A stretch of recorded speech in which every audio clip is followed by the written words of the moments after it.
And just want to reiterate for the people watching that what we've been working on is to help you go back to school. And this is something that has been kind of conflictual for you in the past. And last week we set a goal for you. You set a goal for you of going into the registration over at San Francisco State. So maybe you can tell me a little bit about how that went. Well, I kind of felt like I wasn't prepared the way that most people go prepared. And I guess I have a hard time asking questions. And sometimes I get a little bit shy when I go up to find out information. I get a little bit of anxiety. And so I just read material, and I didn't really actually go meet anybody. Okay. So what you had planned to do was to go to the registrar, but then you had some kind of thoughts about this and some feelings about this, and you ended up not going. Is that what you're saying? Yes, that is what I'm saying. I feel like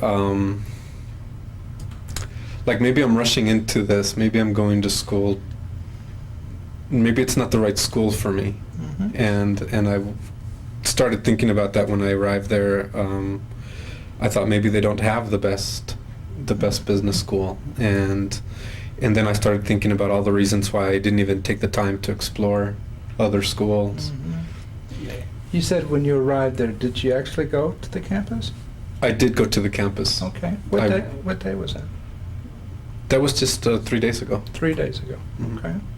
3 days ago, that was Wednesday. Mm-hmm. Okay. And I did make an appointment with a counselor, but I canceled it before I got there. Okay. Well, let's think about Wednesday a little bit.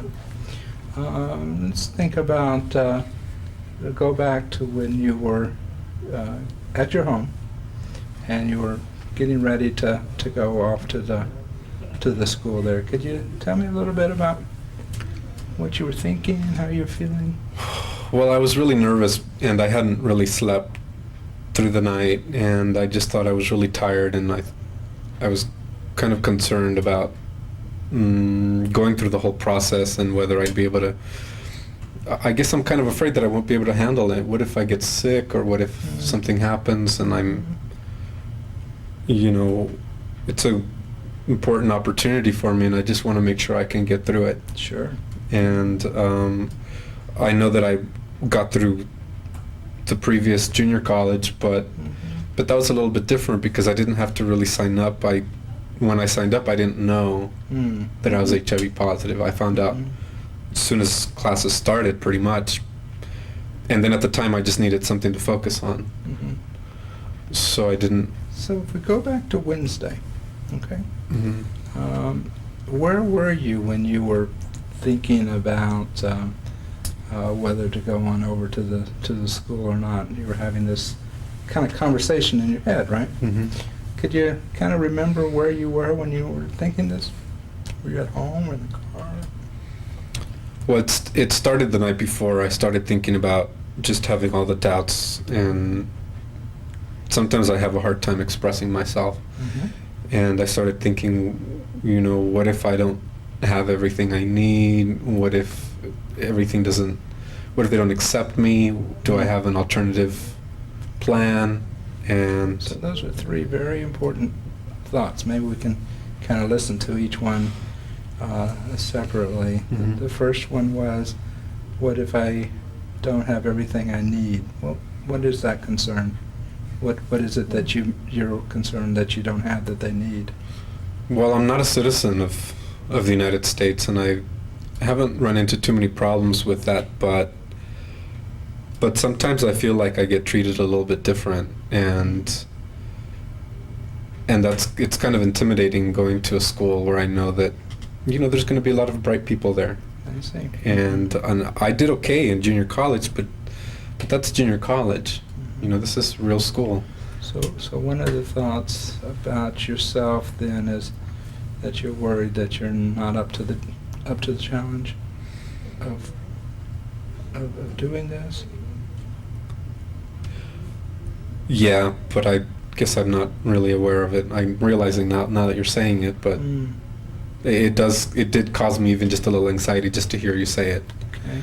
So when you have that thought that you're not up to the challenge of doing this, the feeling that gets connected to that is run. Huh?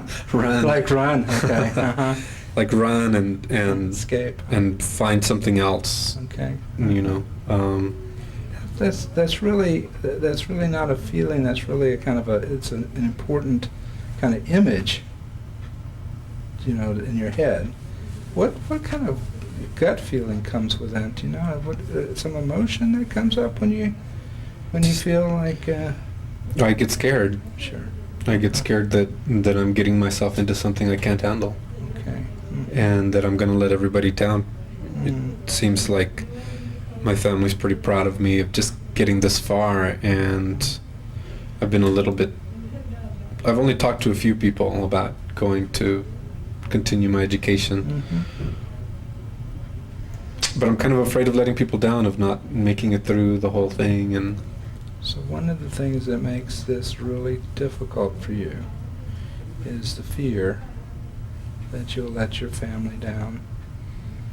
Maybe you could tell me a little bit about you and your family, and how they see you, and how do you think they view you? I guess I've always thought that they love me a lot. But there's a lot of us, and I always was a little bit different. You know, being gay and all, it made a big difference how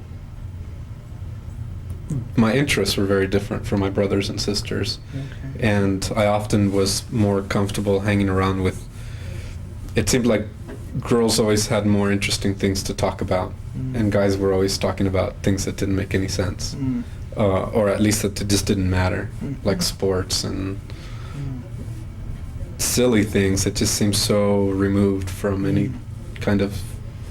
So the family viewed you as kind of different. Mm-hmm. I think so. In that way, not quite as macho as the other boys?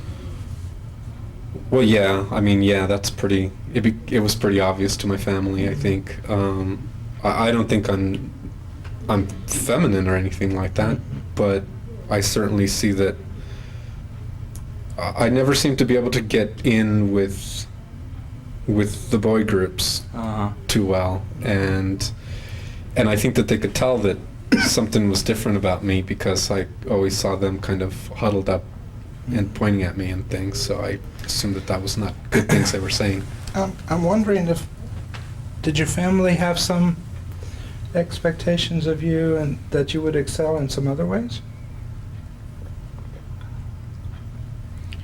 Well, they always thought I wasn't going to be a good employee, and my family has a lot of strong work ethics, and I've left a lot of really good jobs that they were proud of me for having, and for having climbed up to like management positions, and then I would leave them, and they would, I guess they're kind of confused as to why I leave things so quickly sometimes. So it sounds like your family has both this view of you as being different, and maybe in some ways not so good, but in other ways that you have some special talents that maybe some of them don't have.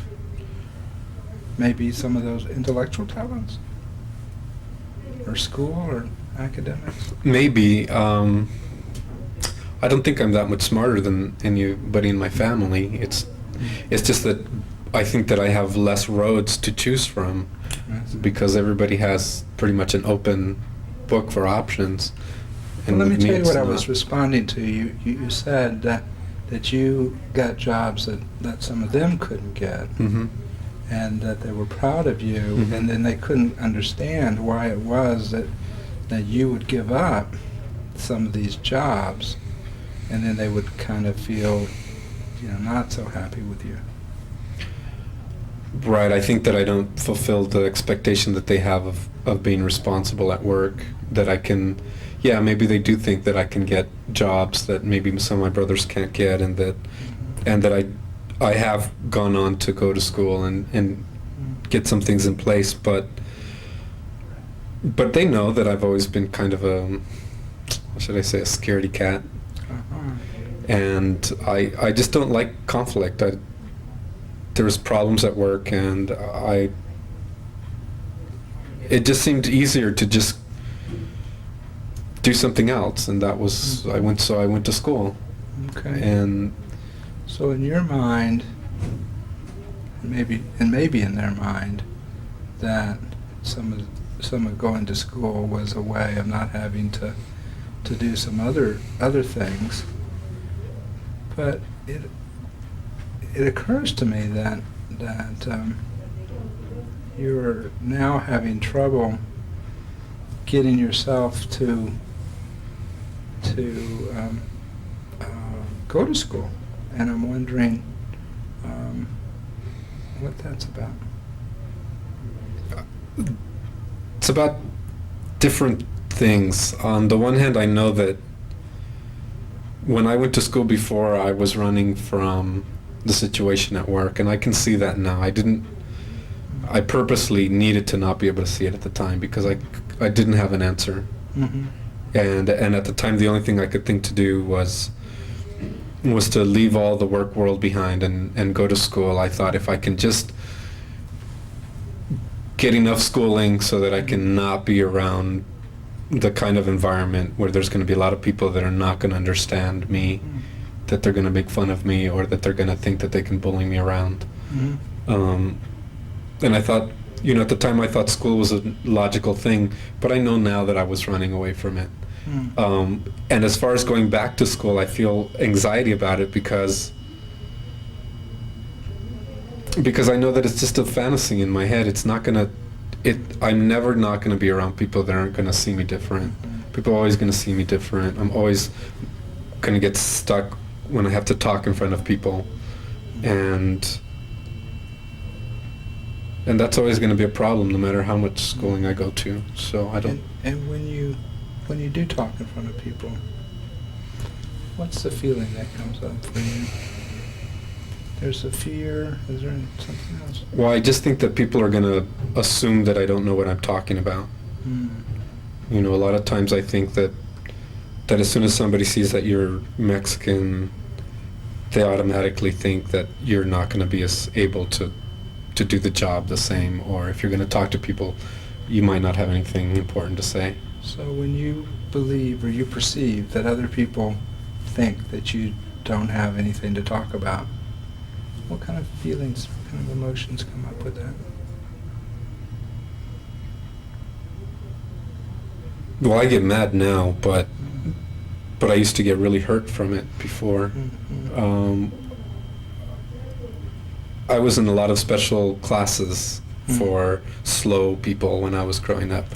And I think it's because I was shy and because I stuttered from the anxiety of having people wonder what I'm going to say, or in a conversation or in a group. I never seemed to have that same problem talking to girls when I was growing up. They always seemed to be like they were always open to what I had to say, and they always thought I was funny, so I think it made it really easy. But with the boys it was different. Once in a while they'd think I was funny, but usually they just kind of they just kind of laughed at me. Well, I don't know if that they laughed at me. They knew I was different, and I knew they knew I was different. So I would get stuck. I wouldn't be able to say things from just being nervous and anxious. Time is coming to an end, and maybe I could kind of share some of the things that I'm hearing. It sounds like there's several different things that go into making going back to school a scary thing.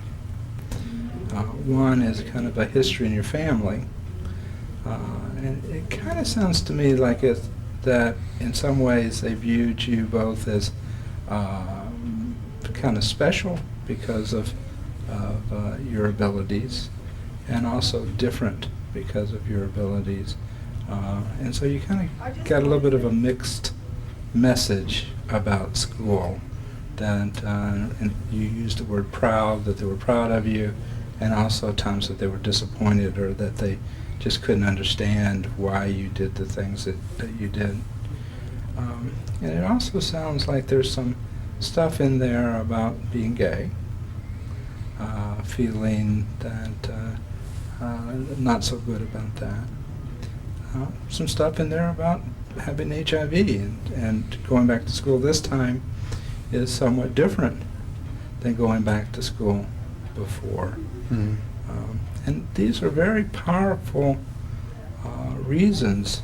The fear that you have, are connected to these real concerns that you have.